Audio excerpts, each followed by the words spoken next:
If someday you should see Thomas the Tank Engine puffing happily along the line, he may be on his way to a village nestled deep in the heart of the island of Sodor. One December morning, Thomas whistled to all his friends, "It's nearly Christmas and I'll bring you lots of letters and parcels." But a week later, the storms came.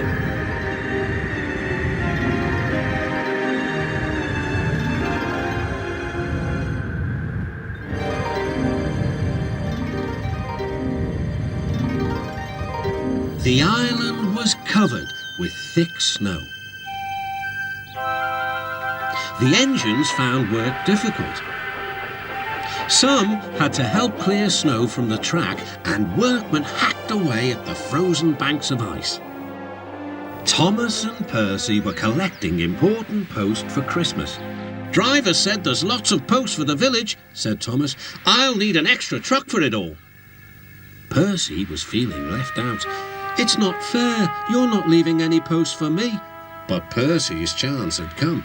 "There's been a change of plan," said Thomas's driver. "The Fat Controller needs us at the big station. Percy, you are to take Thomas's train to the village." Percy was delighted, but Thomas was sad. "I won't be able to say Happy Christmas to all my friends."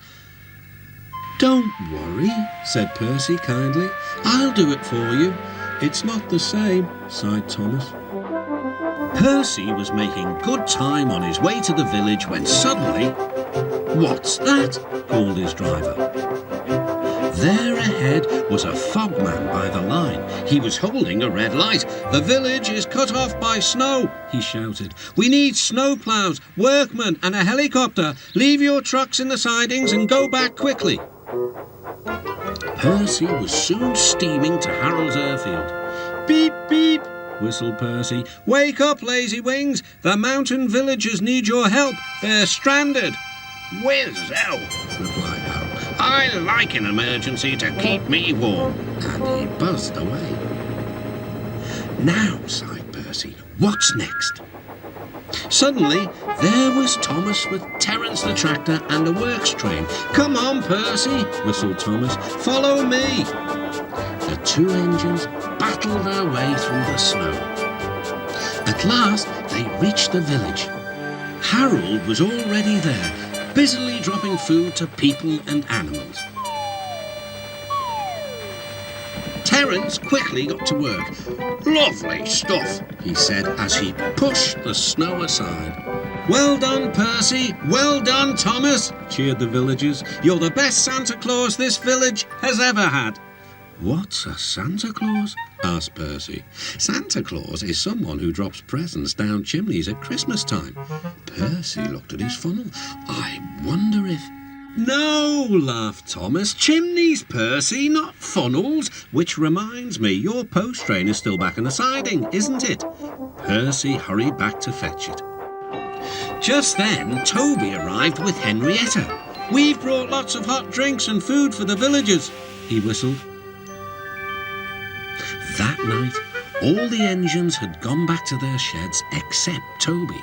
The villagers had made a plan to thank the engines. They loaded paint pots and parcels into Henrietta, then they set off through the moonlit countryside. All the engines were fast asleep in the sheds as Toby ran silently into the yards.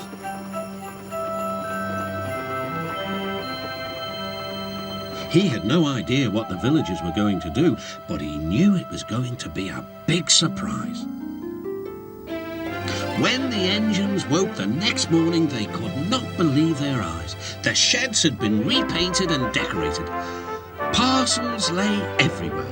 The engines whistled in delight, and everyone agreed that it was really a happy Christmas.